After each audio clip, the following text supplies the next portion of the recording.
In this segment, we're going to talk about how we use Impact.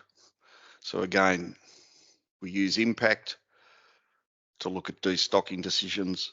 We've done Drought Pack. We've got an idea of what the feeding bill might be. You might look at that. The bank might like the financial implications. So the decision is we need to get rid of some stock. This is where Impact comes in. You can look at different ways of destocking. How many am I going to destock? You put that in, but then it shows you the financial implications during the drought and up to 5 years post-drought. We bring over the cost of feeding and put it in the impact. So you see the cost of feeding, you see the impact of destocking. So it brings it all together and you get a very robust financial picture of how the business is going to go through this difficult period. So let's just click on Impact and get started. Same as before, the first time you ever use it, you'll be creating a new scenario. Once you've got saved files, you'll just open an existing one. I'll click on that. Again, this first screen really is irrelevant. You don't have to do anything. So let's just work our way around the screen so we get a handle with it. So we can do cattle, we can do sheep. And again, when this program was set up, there were people who were just running aged weather flocks, 5, 6 age groups of weathers. That's really disappeared out of the industry, so you can just ignore that side. You can use it if it applies to you. So again, the top line is really setting up what's the core numbers and critical performance factors of your herd or flock. So that's in the breeding. Once you've done that, that information gets moved over to this area where you have 3 opportunities to look at different strategies. Number 1, we might cull 15% of the stock and feed the rest. Number 2, we might cull 30% of the stock and feed the rest. Number 3, we might cull 50% of the stock and feed the rest. You decide what they are. Once you've done that, we go up to this cash flow analysis button to look at the impacts of those decisions. And when you're finished, you hit the save scenario button, give it a name, and it's going to sit there in the StockPlan file for you to go back and look at it another stage, or come back 2 days later, have a think, have a re-go, have another go at it. So again, I'll start off on the sheep one. The cattle one is exactly the same, except you just replace sheep terms with cattle terms. So this is setting up what the typical structure of your flock is, if you like, pre-drought. So let's say I have maximum age of the ewes or the female at joining is 6 years.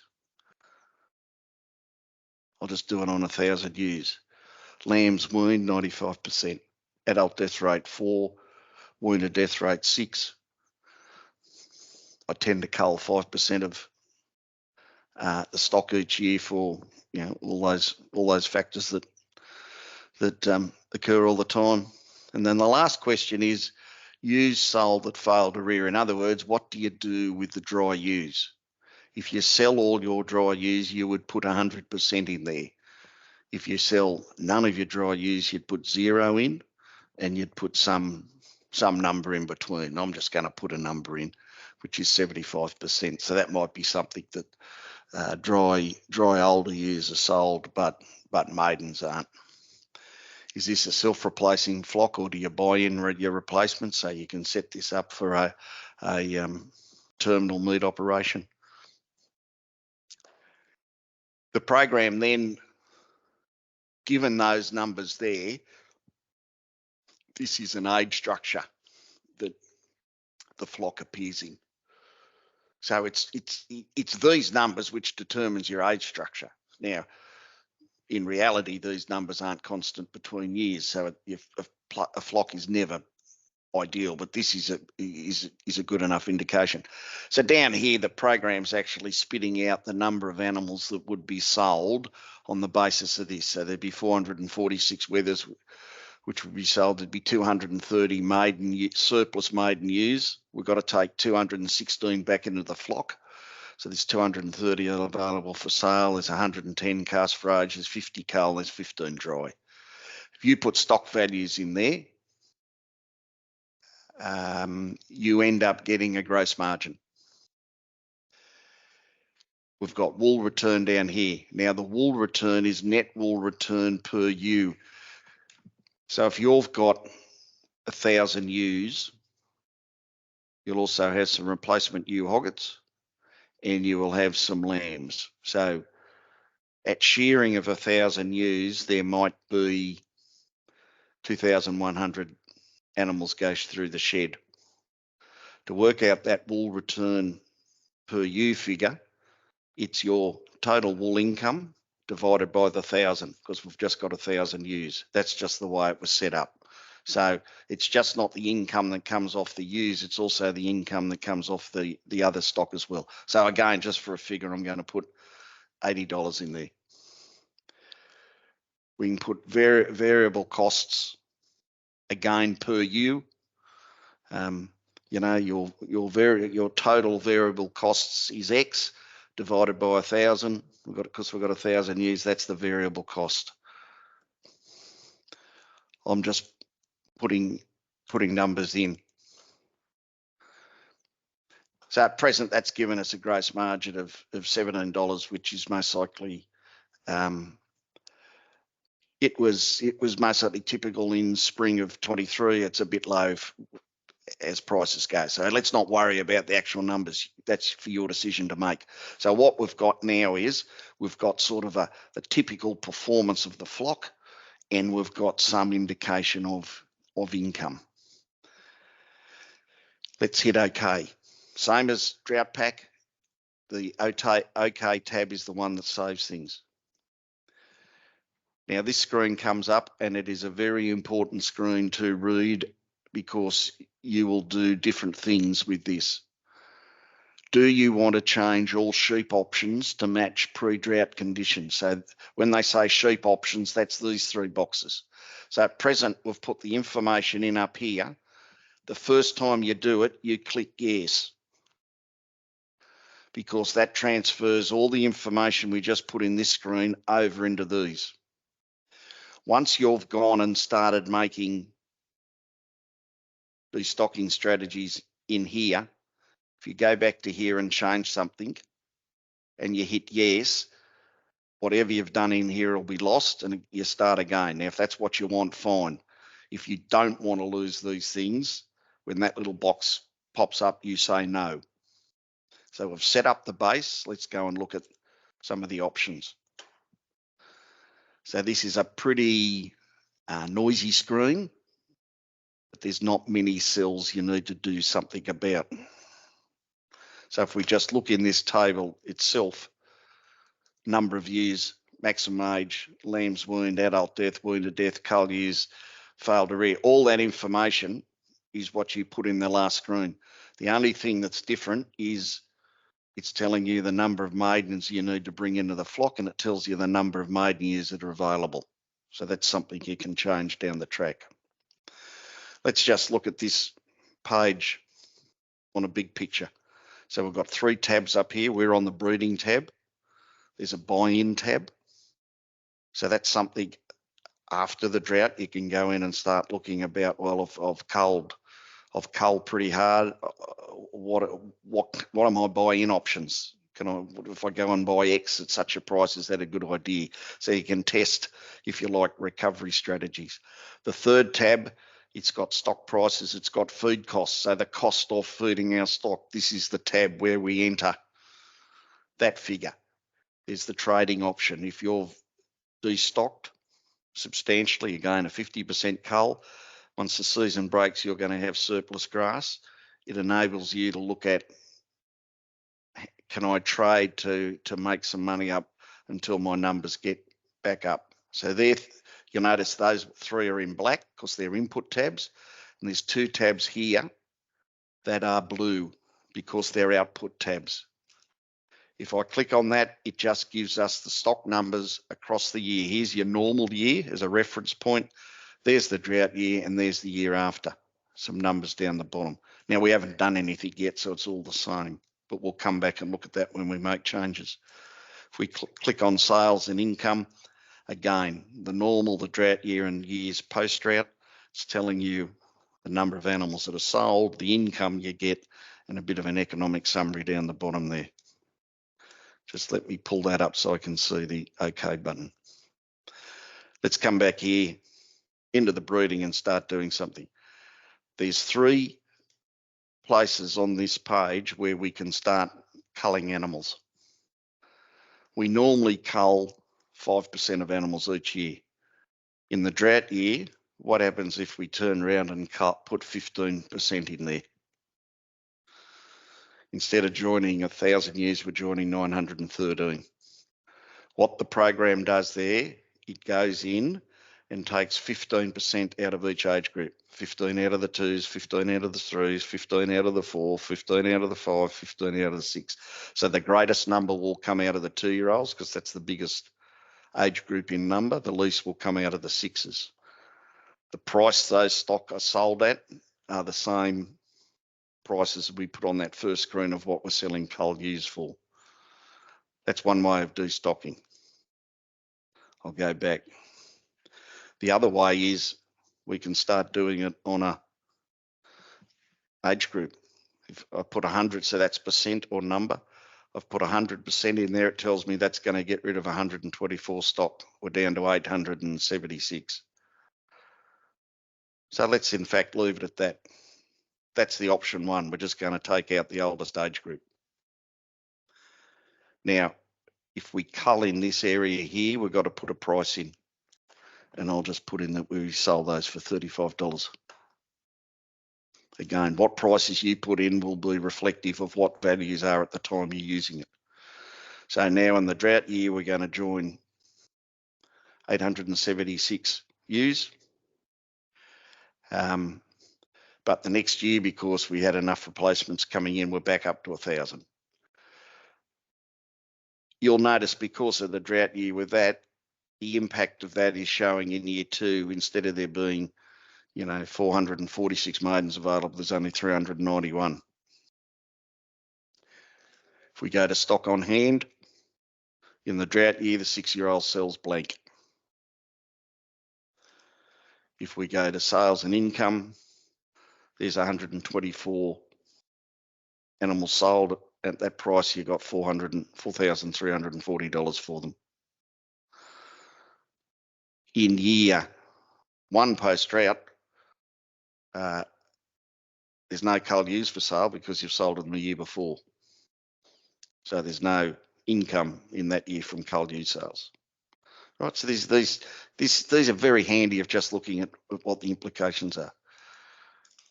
We go back here. Now, if that's the story, we've got to feed these animals. And again, if you look on hand, what are you feeding in the drought? You're going to be feeding at this stage. They're the ewes, they're the progeny born, and they're the next year up. That's the number of animals you're feeding. So again, the information of what that's going to be, you're going to get out of Drought Pack. I'm just going to go in there and put in a figure of $100,000. Have I got enough noughts? I have. Right? Cost of feeding and used in the drought year. Rightio? That's option 1 set up. Option 2, now this button here says reset table to match option 1. So option 1's that we're now in option 2. I want to do that. So that's straight away, it's just giving me a copy, because what I'm also going to do this time is down here is another option of culling. I'm going to cull all the weather lambs. I'm not going to take them through.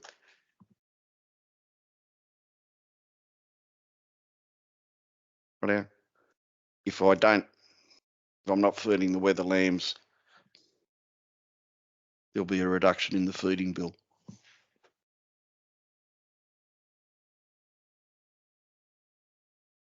So that's option Option 2, so we just go in and look again. We kept the ewe lambs, we sold all the weather lambs. So again, if we go and look at stock on hand, it hasn't really picked up the weather lambs, but it does over here. There's 446 lambs sold, and there's the income from the sale of those weaners. But then again, the implication in the year after, there's no income from the sale of wethers because you can't sell them twice.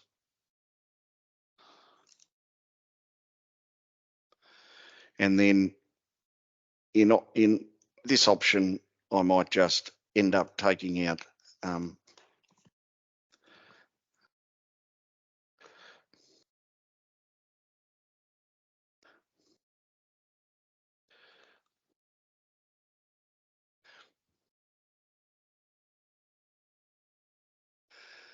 that really hasn't got enough. I'll go hard and I'll do, again, I've got to put a price in there.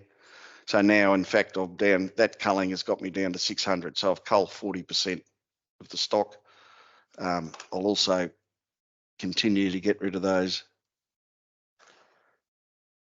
weather lambs. So that's a far more radical destocking.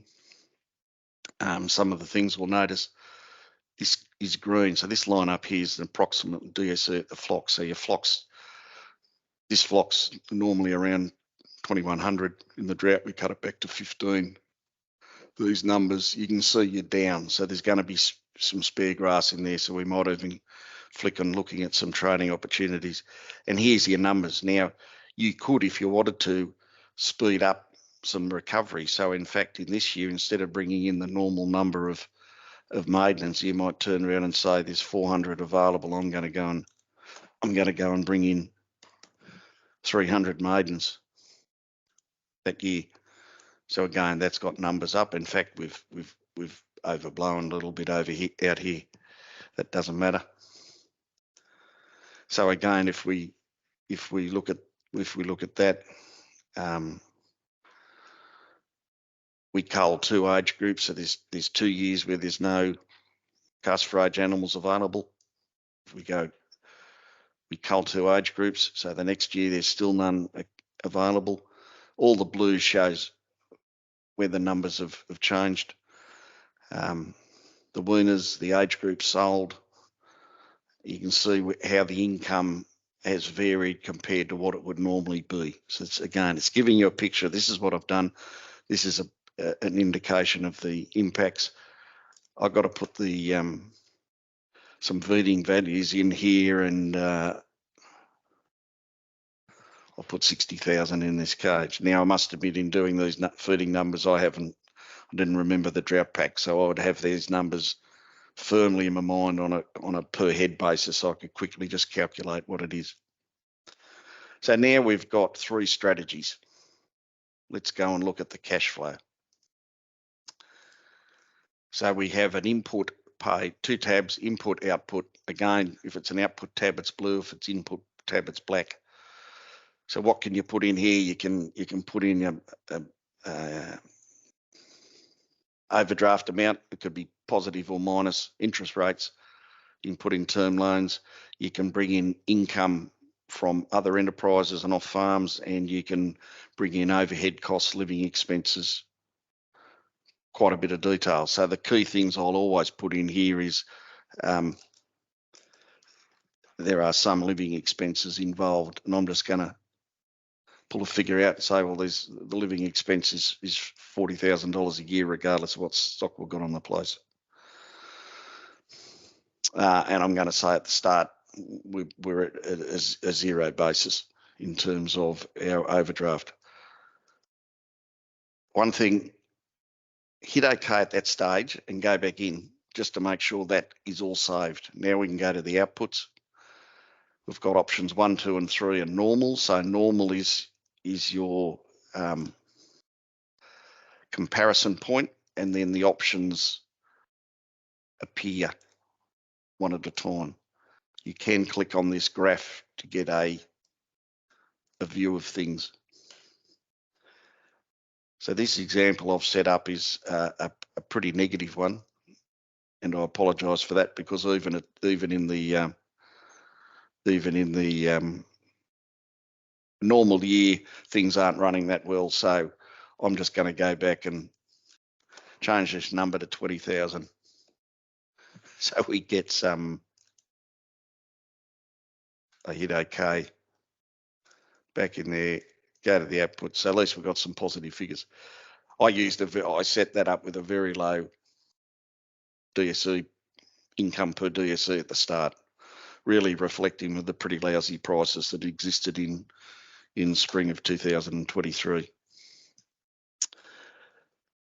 Unfortunately, you can't copy out of here. So really what you need to do is grab these numbers at the bottom for each of the three enterprises and bring them over to another Excel spreadsheet to have a look at it. So, but the income, the costs, any interest, etc., living expenses, they're all tallied up. And the big thing about this is you're not only seeing what's the impact in the drought year, you're seeing what the impact is post-drought. As a strategy changes, so the worst year for strategy 1 is the drought year because of all the feeding. In option 3, the worst year is in fact year 1. Year 2 is worse than the drought year because we got some income here from sales. And if the value of the sale animals, that would have been much greater. So you get a different point of pain depending on whether you feed or whether you sell. So this is purely a rough example.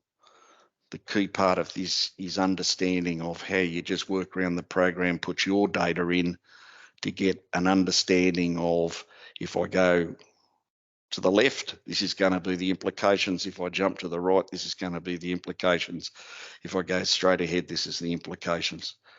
And once people get a better handle on the direction their strategy is going to take it, they feel more confident and they feel more in control at a very difficult time for farms. And of course, the last thing we must remember, once you finish that, you hit the save scenario button. Then it's saved. Good luck and all the best. Bye.